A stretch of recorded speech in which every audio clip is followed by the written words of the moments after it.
सत्संगित जी, प्यार से कहना दान नकार जी। ये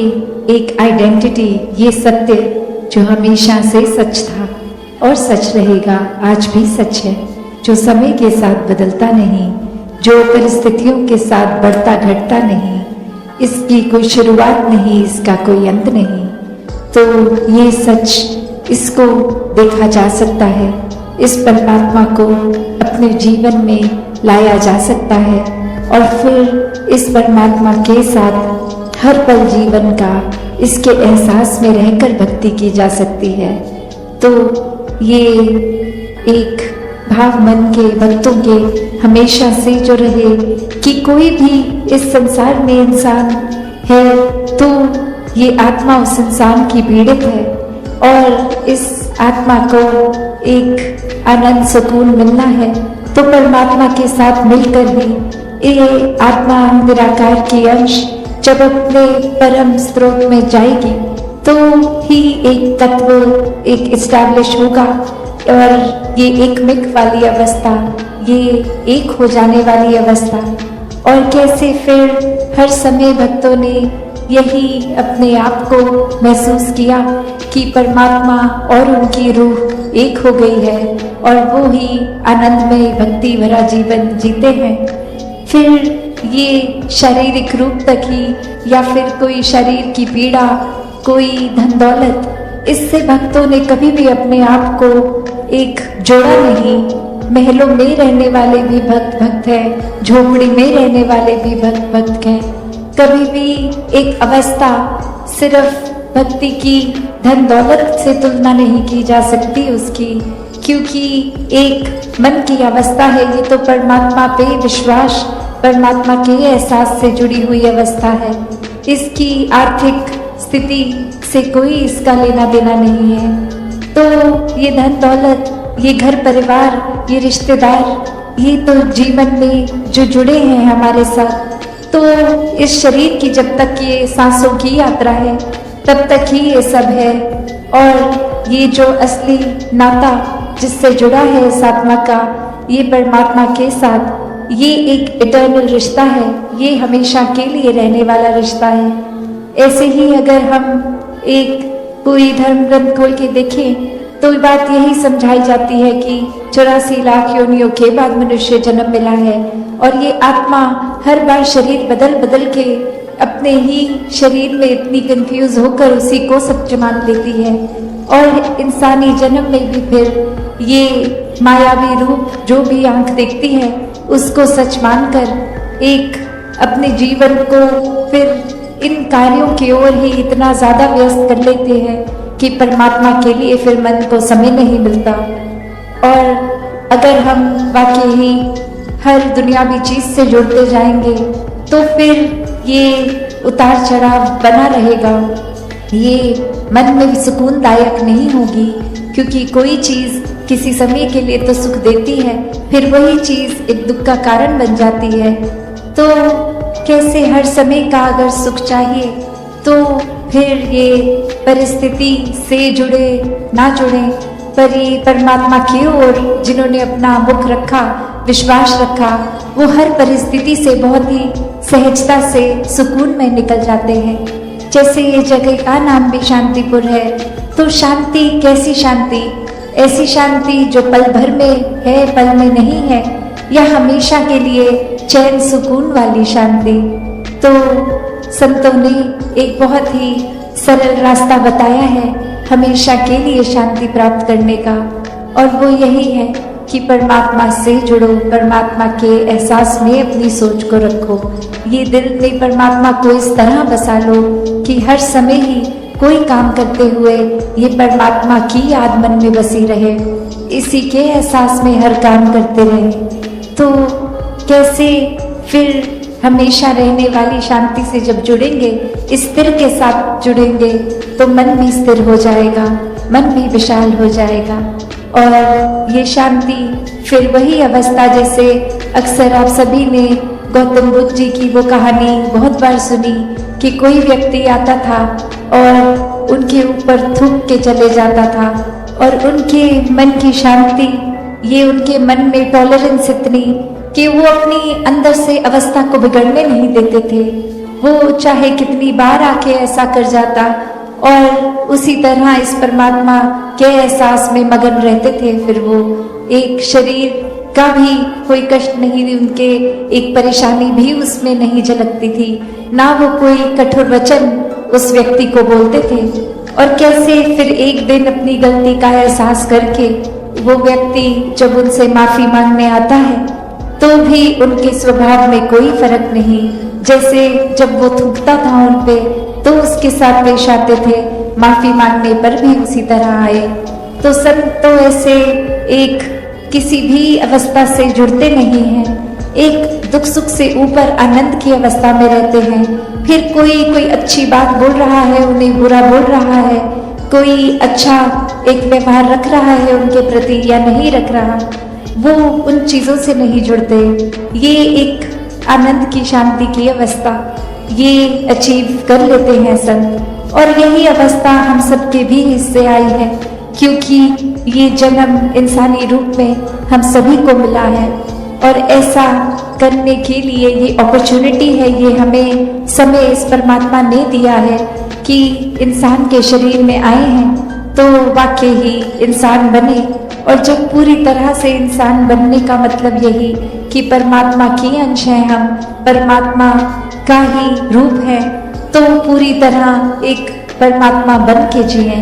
तो कैसे हर किसी में वो पोटेंशियल है, every soul is potentially divine, कि वो एक अपना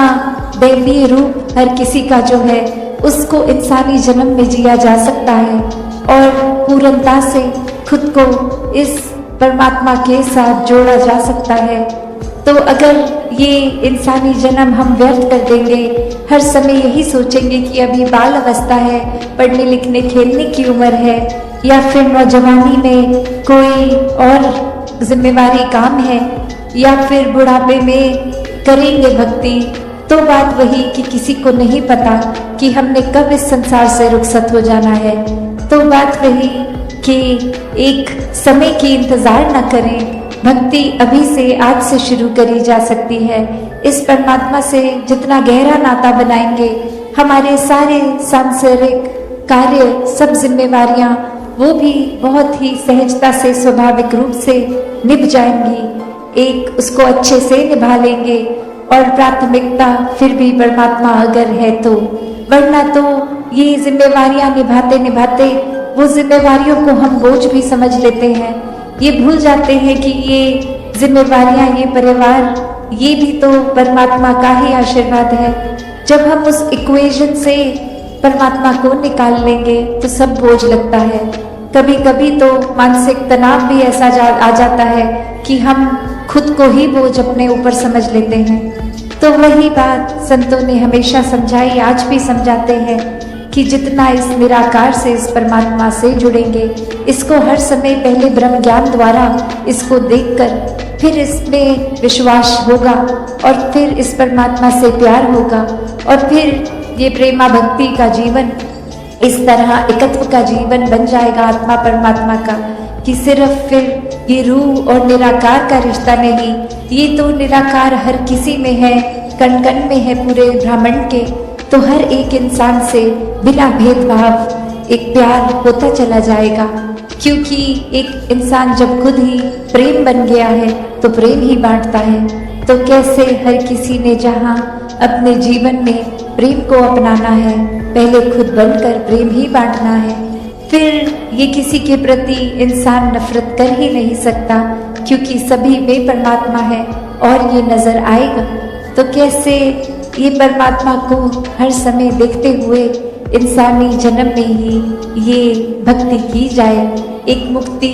की बात जो है, ये जीते जी फिर संत तो जीवन मुक्त हो जाते हैं। एक जीवन के उतार चढ़ाव, ये जंजाल, ये भरम बुलेखे, ये जीते जी ही आत्मा को एक बंधन कटे हुए जब ब्रह्म ज्ञान मिल जाता है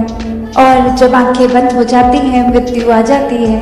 तो भी इस आत्मा को पता है कि ये शरीर के बाद अब जाना कहाँ है। इस परमात्मा में जो जीते जी एकमिक है, वही मृत्यु के बाद भी अपना असली घर ये परमात्मा को पहचानता है। इस परमात्मा में एक हो जाता है। और इसी तरह हर किसी के हिस्से ये मुक्ति का हकदार हर कोई बन सकता है इस इंसानी जन्म में। तो संतों ने हमेशा जगाया है कि सो रहे हैं, दुनिया में कहीं खो गए हैं, तो अब जाग जाएं, इस परमात्मा से रूबरू हो जाएं, इस निराकार को जान लें, इसमें एक तरह से घुल जाएं, तो ही जीवन में फिर जहाँ वास्तविकता में परम इंसान भी बनेंगे, पूर्णता से मानवीय गुणों को अपनाएंगे, वहीं एक मुक्ति के हकदार भी होंगे। तो संतों ने सेवा सुमिरन सत्संग के पहलू को समझाते हुए कहा है कि संतों का संग करेंगे तो संतमति अपनाएंगे, फिर एक दिमाग दिल गलत रास्ते नहीं जाता,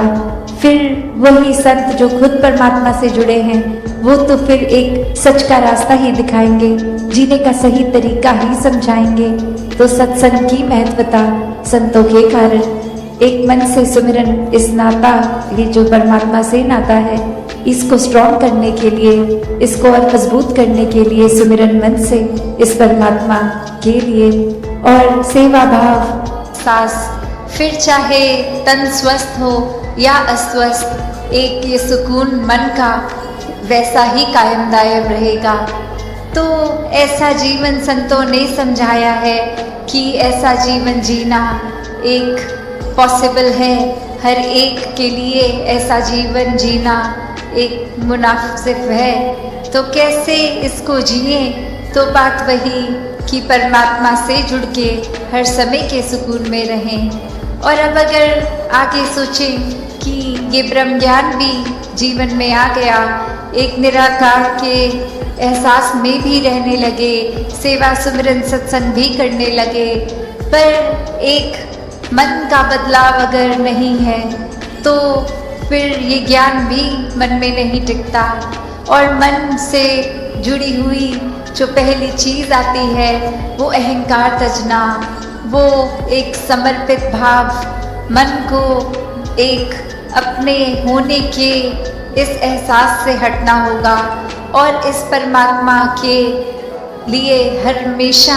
अर्पित रहना है, एक सेवा में अर्पित रहना है। तो ये सुकून यहाँ समर्पित होने के बाद जो मिलता है, तो कैसे समर्पण के साथ सुकून। तो अपने जीवन में जहाँ हम समर्पण की बात करते हैं,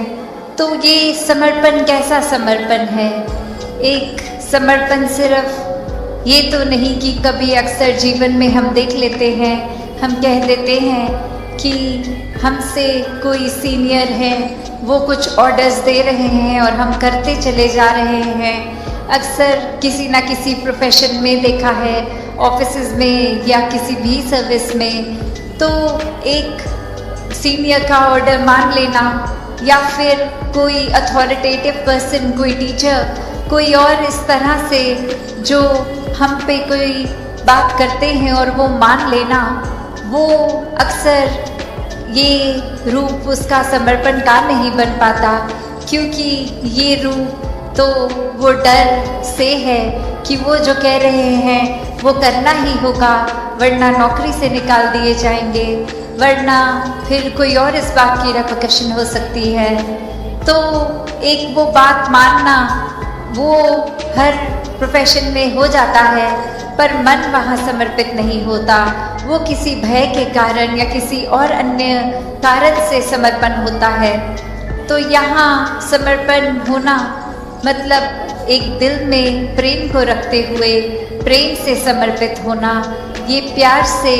अपने आप को खोकर सिर्फ इस परमात्मा का होकर, ये समर्पित भाव मन का अगर इस तरह का समर्पण है तो वो मुबारक समर्पण है। तो कैसे एक अक्सर बात ये होती है कि हमने समर्पण अगर कर दिया, तो ये जो इतने सालों में अक्सर अगर हम सोच के भी देखें कि छोटी उम्र से ही पढ़ते लिखते एक डिग्रियां मिल गई, एक हमें कोई और उपाधि मिल गई,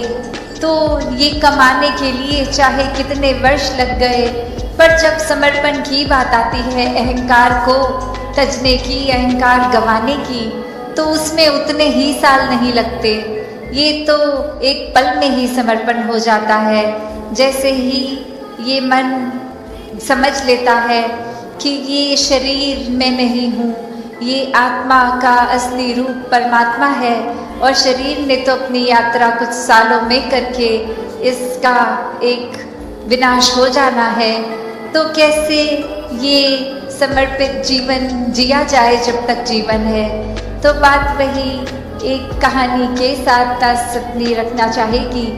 कि एक बार एक गुरु के पास शिष्य आता है जो काफ़ी सालों के बाद, और आते ही अपने गुरु के आगे 1000 सोने की गिनियाँ दे देता है और ये कहता है कि इतने वर्ष मैंने कामकाज किया और बात मन में यही आती रही कि आपके सामने आशीर्वाद लेंगे जब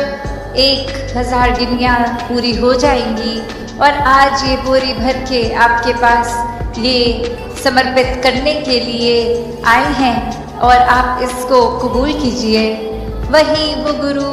वो लेकर सामान अपने शिष्य से कहता है कि ठीक है, तुमने ये दी, मैंने स्वीकार करी, और अब ये जो सामने नदी बह रही है सारी की सारी ये गिनियाँ उस पानी में बहा दो। और अब वो शिष्य के मन में सवाल कि क्या ये एक क्या ही बात हुई, इतनी मेहनत जो करी कि गुरु को देंगे और अब वो दे भी दिया, तो उसके बाद वो इसको अपने पास नहीं रख रहे हैं, वो इसको नदी में बहाने को कह रहे हैं। तो वही वो सवाल कि क्या फिर वो समर्पण था कि अगर एक क्या होगा अब उस वस्तु का, जिस तरह हम देना चाह रहे थे वो उस तरह अपनाई नहीं गई, उसको साथ तो कुछ और ही करने को कह दिया। तो वही ये ख्याल जहाँ उस शिष्य को आया और फिर वो अपने मन पे किसी तरह काबू करके, क्योंकि अब गुरु ने कहा था तो वो फॉलो करने के लिए किसी भी सोच विचार के साथ चला तो गया नदी किनारे कि ठीक है, अब कहा है तो ऐसा ही करना होगा। और वहीं काफ़ी देर हो गई और अब गुरु भी इंतज़ार कर रहा है कि ये इतनी देर से लौट के नहीं आया, इतनी देर क्यों लग रही है वो उसको वो सिक्के नदी में बहाने के लिए।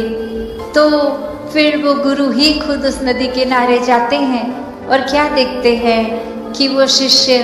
एक एक करके सिक्के को फेंक रहा है, जिसकी वजह से वो बहुत ही देर लग रही है। वो एक बात फिर गुरु समझाते हैं कि ये समर्पण करना है तो इतनी देर क्यों लग रही है, समर्पण तो एक साथ ही किया जा सकता है, पूरी की बोरी को एक साथ ही नदी में बहाया जा सकता था,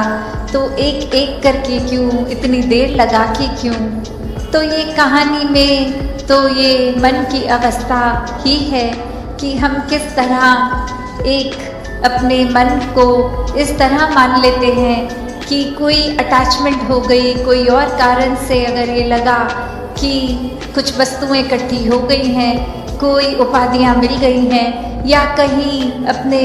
मोहल्ले में अपने दायरे में बहुत नाम कमा लिया है, एक हमारा कुछ औहदा, कुछ रिस्पेक्ट बन गई है, एक तरह के हम सेलिब्रिटी बन गए हैं, कुछ 2-4 लोग हमें जान गए हैं, तो ये एक इम्पॉर्टेंट होने का अहंकार या कोई और तरह का अहंकार ये मन में घर कर लेता है। तो ये सारी चीज़ें सिर्फ इस्तेमाल